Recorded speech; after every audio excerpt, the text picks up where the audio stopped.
This is the People's Daily Online Business Podcast, an inside look at business in China and beyond.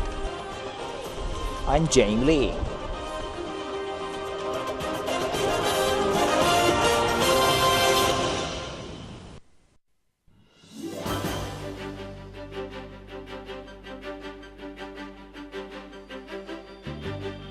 In this episode, we'll focus on China's GDP growth rate.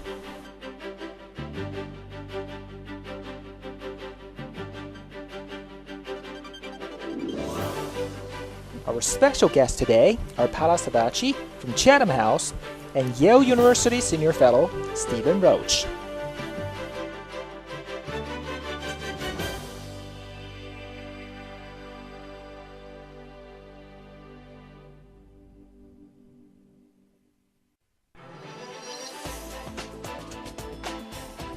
China has long been the engine of the world economy. But in a time of global depression, the country's growth rate has cooled down compared with the sizzling double-digit growth the country enjoyed for much of the past 3 decades. China's current economic figures have garnered a lot of attention recently. Is a slower growth good or bad for China and the world economy? How to see China's current GDP growth rate? And what is the real meaning behind the GDP figure? Paola Subacchi, Director of International Economics Research at Chatham House, one of the world's leading independent think tanks, recently shared with me her takes on these issues. I don't think it's a particular problem because it's slowing, but that means that they remove some of the overheating, which was a problem in the past. So itself is not bad, and it's actually the right thing, and it's actually in line with the government's goal target. China's economic slowdown comes at a time when the country is transitioning its growth model, diminishing its reliance on manufacturing for export and government investment in core industries, while boosting domestic consumption as a new driver of the economy. I think the problem is then what you do with this growth. Basically the thing is, if China manages to re-engineer his model of growth, this is good. So again, growth itself, the number and the pace of economic expansion is just a number, but it means what there is behind this number.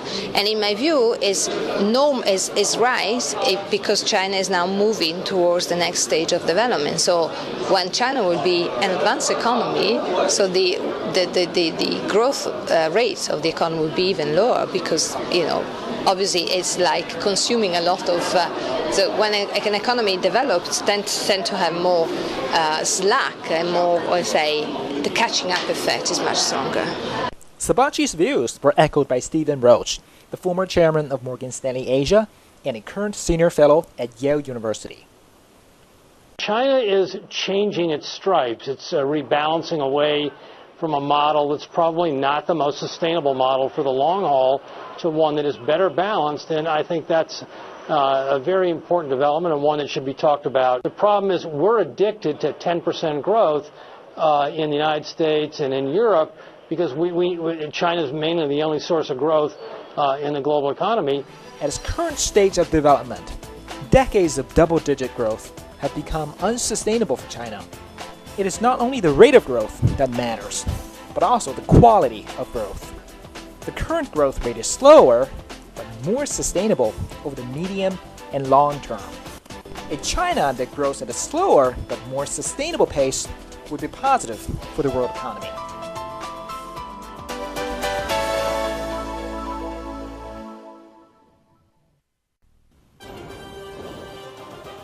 For People's Daily Online, I'm Zhenyu Li.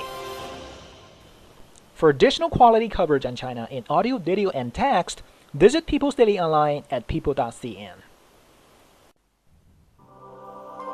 China means business.